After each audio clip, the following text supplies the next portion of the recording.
I'd like to give all praises to Yahweh, Bahashem, Yahweh Shai, Bahashem, Rahaka Kudash. Double honors to the elders and apostles of Great Millstone who rule well. Peace and salutations to the hopeful elect. Enough respect to the brothers laboring in this truth, making the calling and election sure. The title of this article is The 7-Step Path from Pandemic to Totalitarianism.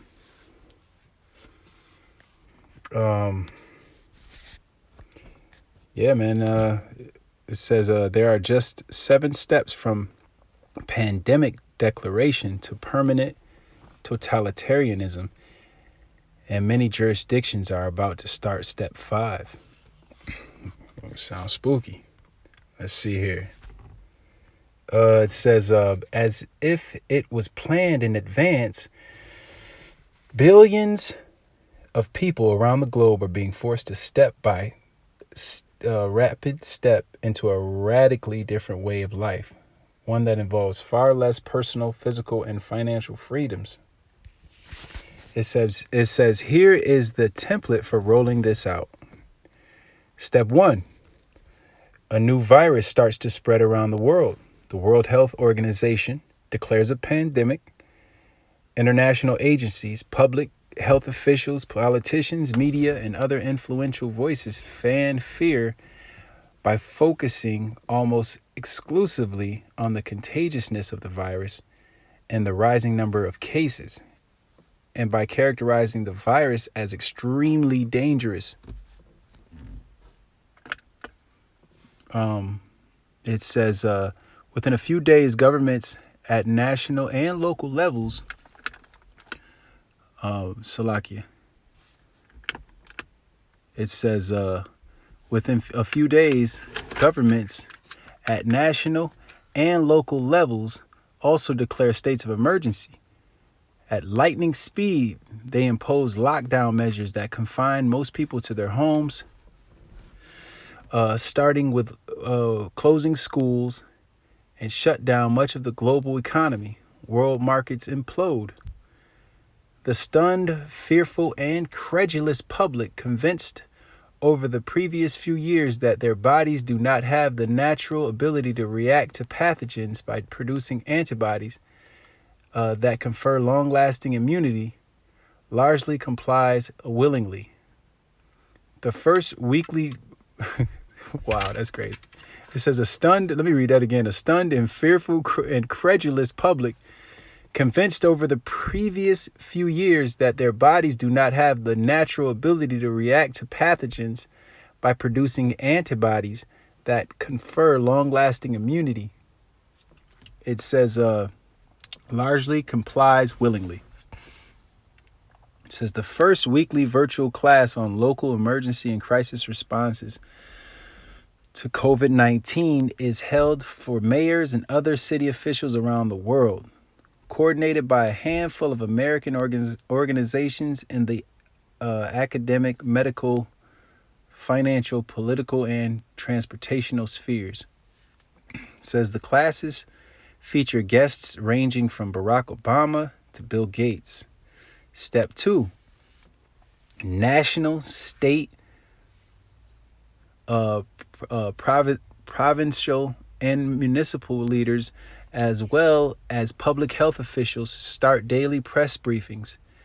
They use them to pump out frightening statistics and modeling, asserting the virus as the potential to kill many millions.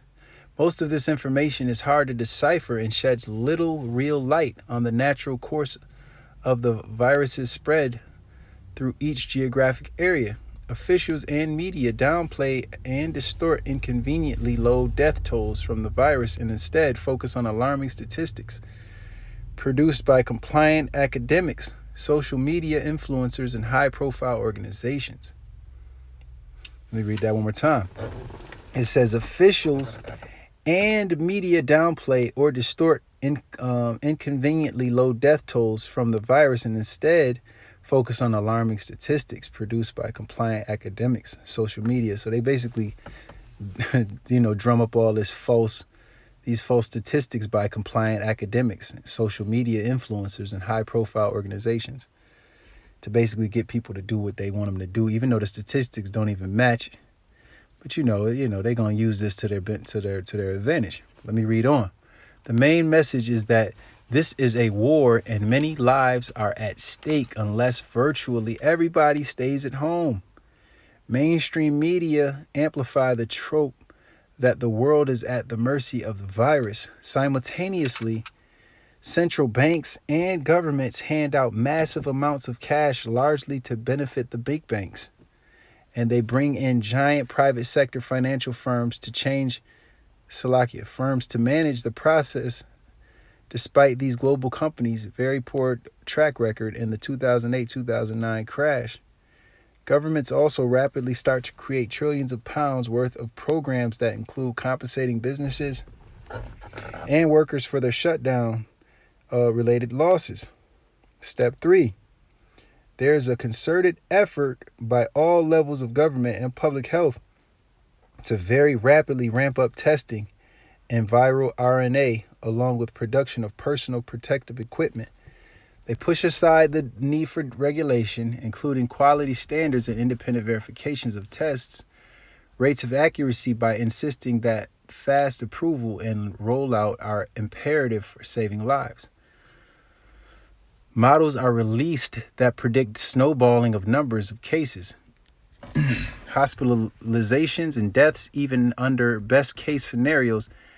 At about the same time, public health officials significantly loosened the criteria for viral infections, outbreaks, and deaths, particularly in the oldest members of society.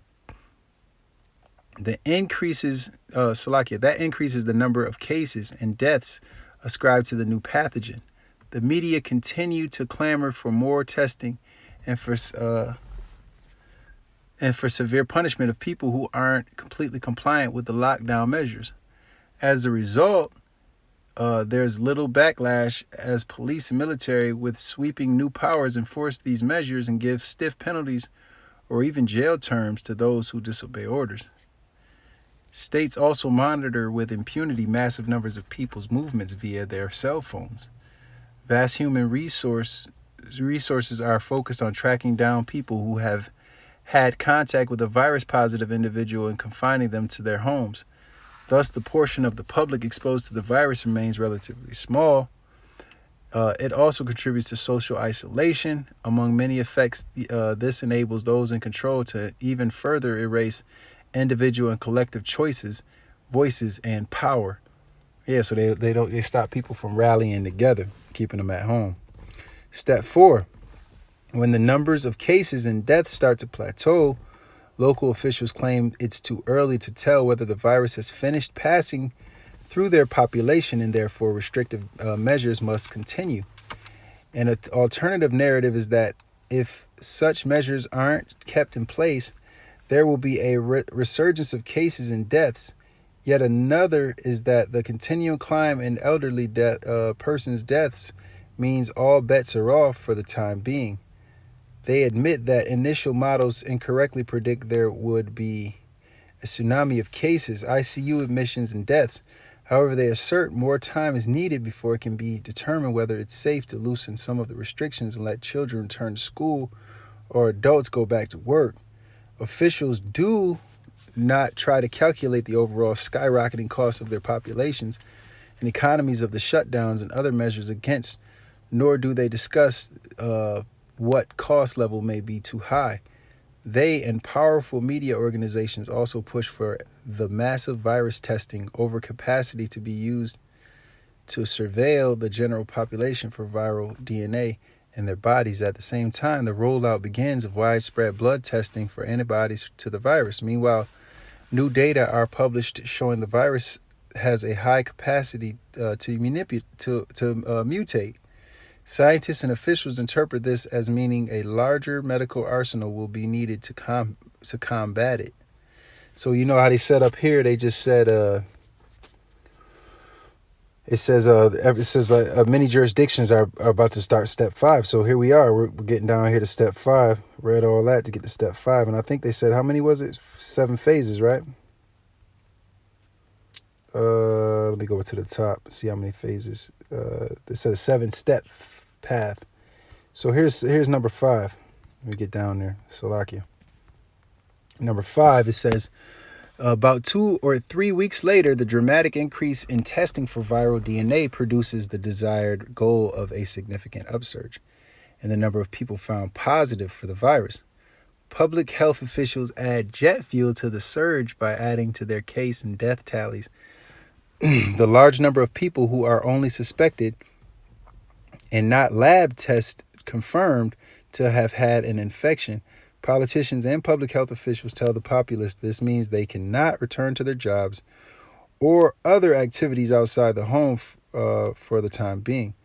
Governments work with public health agencies, academics, industry, and the World Health Organization and other organizations to start to design and implement immunity passport systems. Wow, I kind of want to click that. Immunity passport systems for using the results of the widespread antibody testing to determine who can be released from the lockdowns. This is one of many goals of the 7 steps. Meanwhile, government leaders continue to highlight the importance of vaccines for besting the virus. Man, I want to click on that. Let me see what this is. It says the UK plans to issue coronavirus immunity passports so people can leave the lockdown early. Man, I never seen this before. It's kind of taking me to a whole new direction. The UK plans to roll out immunity passports. Yeah, I'm gonna go back, man, before I go in this whole nother direction. But yeah, that's actually pretty good. Lord willing, I'll bring that out next time. Immunity passports. Okay, let me get back here, though. Immunity passport systems for using the results of the widespread antibody testing to determine who can be released from the lockdowns. This is one of many goals of the 7 steps.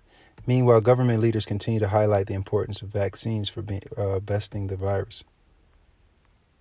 Step 6, large-scale human testing of many different types of antiviral and vaccines begins thanks to a concerted push from the World Health Organization, Bill Gates and his collaborators, pharmaceutical and biotech companies, governments, and universities. Large swaths of the population don't have the antibodies to the virus because they've been kept from being exposed to it. They eagerly accept these medications, even though they've been rushed to the market with inadequate safety testing. They believe these medical products offer the only hope for escaping the virus's clutches, which will end up being a chip too, man. You know, they should have put that in phase 6 as well, that chip. Or maybe that'll be here in phase 7. Let's see. Soon the new virus starts another cycle around the globe, just as influenza and other viruses have every year for millennia. Officials again fan the flames of fear by posting the potential for millions of deaths among people not yet protected from the virus. They rapidly roll out virus and antibody testing again, while companies sell billions more doses of antivirals and booster vaccines. Governments simultaneously cede control of all remaining public assets to global companies. This is because local and national governments' tax bases were decimated during step 1, and they're virtually bankrupt from their unprecedented spending in the war against the virus and the other steps. The overall result is complete medicalization of the response to the virus, which on a population level is no more harmful than influenza. This is coupled with this creation of a permanent totalitarianism controlled by global companies and a 24/7 invasive surveillance police state, supported by widespread blossoming of smart technology. Oh, that's smart technology. Yeah, there it is. This is coupled with the smart technology. That's like the chip. This is coupled with the creation of a permanent totalitarianism controlled by global companies and a 24/7 invasive surveillance police state, supported by widespread blossoming of smart technology. That's the chip. The key players repeat the cycle of hysteria and massive administration of antivirals and booster shots every few months, and they implement a variation of steps 1 to 7 when another new pathogen appears on the planet. Sounds far-fetched. Unfortunately, it's not. With the arrival of COVID-19, many countries quickly completed steps 1, 2, and 3. Step 4 is well underway in a large number of jurisdictions. Step 5 is on track to start in early May. Note to readers, please click the share buttons above. Yada, yada, yada. You heard it. And that's smart technology, man. That's that chip, man. that's the chip. They didn't come out and just say the chip, but that's the chip, man. But let me grab a few pre's, and it says this is one of many goals of 7 steps. Yeah, wow, that's wild. Let me grab these pre's real quick. Start with Micah 2:1. It says, "Woe to them that devise iniquity and work evil upon their beds." And Esau, the so-called white man, does this, man. It says, "When the morning is light, they practice it because it is in the power of their hand." And it is in the power of their hand, man, to practice evil, man. "And they covet fields and take them by violence, and houses and take them away. So they oppress a man in his house, even a man in his heritage." In these days, they oppress a man in his house. Let me grab the next pre. This is Proverbs 4:16. Let me go back 1 to 15. I'll start at 15. You know what? I'll go straight to 16. Proverbs 4:16. "For they sleep not, except they have done mischief, and their sleep is taken away unless they cause some to fall." And that's how these wicked people do, man. Chiefly Esau, the so-called white man. They don't get sleep, man, unless they done did something evil, something wicked. You know, they're estranged from the womb. They go about speaking lies. You know, when they're born, man. These people they can't sleep right unless they done did something evil, cause somebody to fall. You know, like this like this stuff they're rolling out now. You know, step 1 through 7 of this whole totalitarian. You know, what is it? What is the title of this article? 7-step path from pandemic to totalitarianism. You know, they can't even sleep, man, unless they do some wickedness, man. Psalm 17:13. "Arise, O Lord, disappoint him, cast him down, deliver my soul from the wicked, which is thy sword." And this is what he's going to do for his elect. He's going to deliver his elect, man, from the wicked, which is his sword. He's going to disappoint them, you know, so they can't work their enterprise, man. Matter of fact, let me grab that real quick. I think that's in Job 5:12. "He disappointed the devices of the crafty so that their hands cannot perform their enterprise." And that's what the Most High is going to do with these people, man.